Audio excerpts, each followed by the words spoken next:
Estamos listos. Entonces, mientras Roberto Arancibia saluda a nuestros amigos que están a través de Periscope, yo hago la presentación de este nuevo programa de Corral Victoria, en el que queremos conversar con personajes que nos puedan aportar en nuestra visión de Chile. Porque a través de Corral Victoria queremos difundir historia, queremos difundir cultura, queremos difundir el amor a nuestra tierra. Porque sintiéndonos parte de un mismo país, vamos a aprender a quererlo, a cuidarlo y hacer las cosas mejor para las futuras generaciones.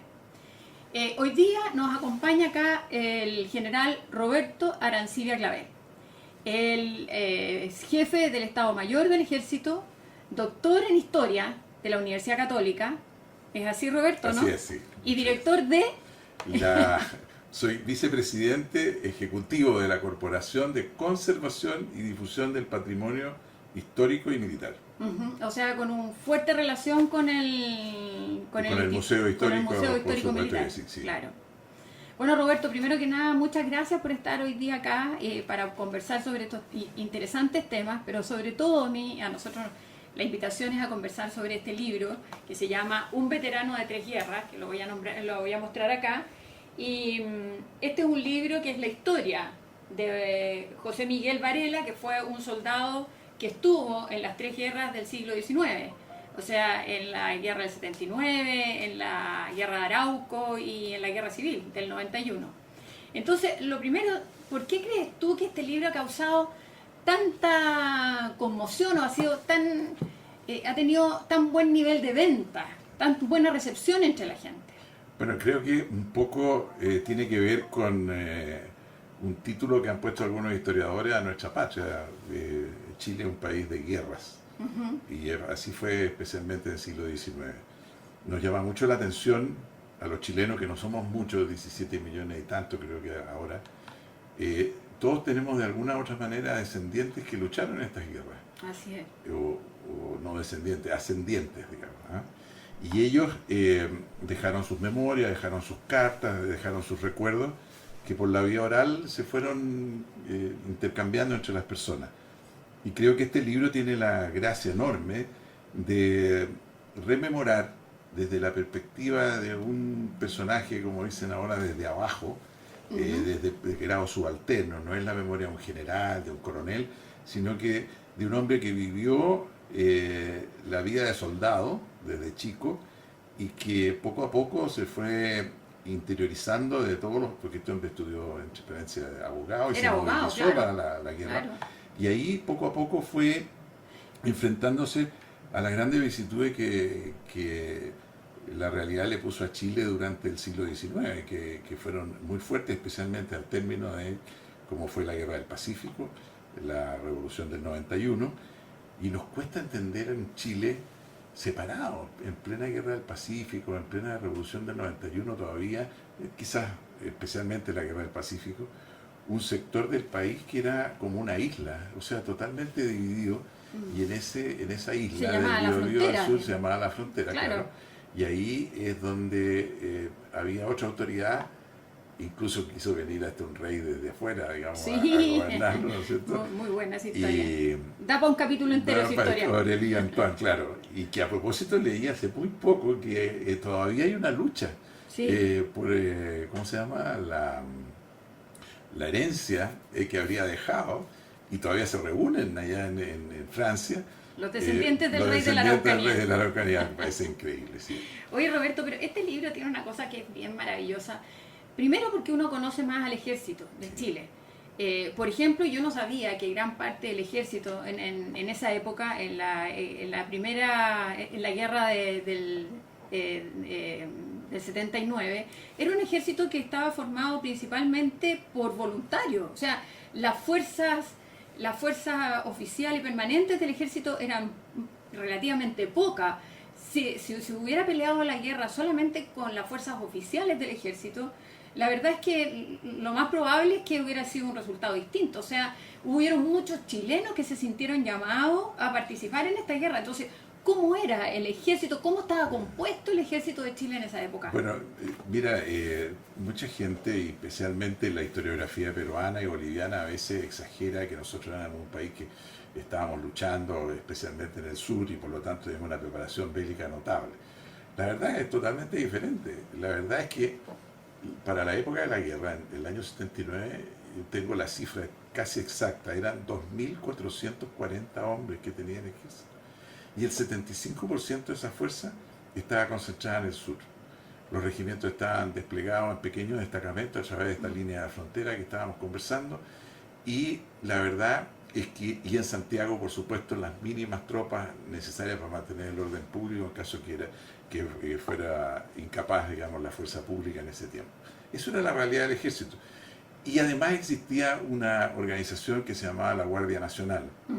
Y esa Guardia Nacional eran voluntarios que vienen de la época de España, de las milicias. Y esa Guardia Nacional eran vecinos que se alistaban los fines de semana y se reunían en los cuarteles y la Guardia Nacional recibía instrucción del ejército. El ejército tenía un cuerpo de asamblea que eran grupos de oficiales que destinaban a esta Guardia Nacional y ahí se preparaban los soldados el fin de semana, como de quien dice una preparación de reservistas. Pero era algo que estaba bastante extendido en todas las ciudades y el origen era justamente enfrentarse a los indios, digamos, a la resistencia que había, a los famosos malones que se hacían a veces, que se introducían en las ciudades, se robaban el ganado, se robaban las mujeres, se robaban muchas cosas, digamos, era bastante complejo. Y entonces en la época que estamos hablando de la Guerra del Pacífico, fuera que hubo una crisis económica tremenda, no solamente que afectó a Chile, sino que afectó a Bolivia, a Perú, a todos los países, y a Europa venía de vuelta, y ahí generó situaciones muy complejas, y por lo tanto el ejército, en vez de aumentar, se redujo. La escuela militar, por ejemplo, estaba cerrada un poquito antes de la guerra, se tuvo que reabrir, y por problemas de presupuesto.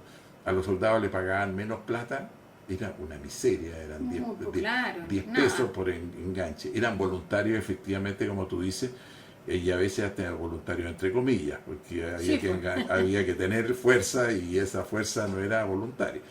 Y también hay un tema, como Chile es un país agrícola, la mano de obra en el campo era muy cotizada y por lo tanto los dueños de los fondos, los intendentes, que a su vez eran jefes militares, o sea, no eran militares ellos, sino eran civiles, pero tenían bajo su mando la fuerza militar, trataban de entregar la menor cantidad de brazos al ejército y los trataban de mantener justamente para evitar que las cosechas se pudieran retrasar o se pudiera afectar, digamos, el desarrollo en el campo. Así que efectivamente, fíjate que un dato interesante. A mí me llamó mucho la atención eso, o sea, médicos que eran voluntarios, abogados, gente del campo, zapateros, tanta gente que se fue a luchar por su país y a luchar, porque el ejército los preparó bien en muy poco tiempo, pero igual era gente que no tenían conocimiento, ni siquiera se suponía que ni siquiera la disciplina que tiene que tener un soldado. Pero, claro. Entonces, de verdad que fueron momentos muy complicados para ellos, pero con un coraje, en una valentía y una decisión.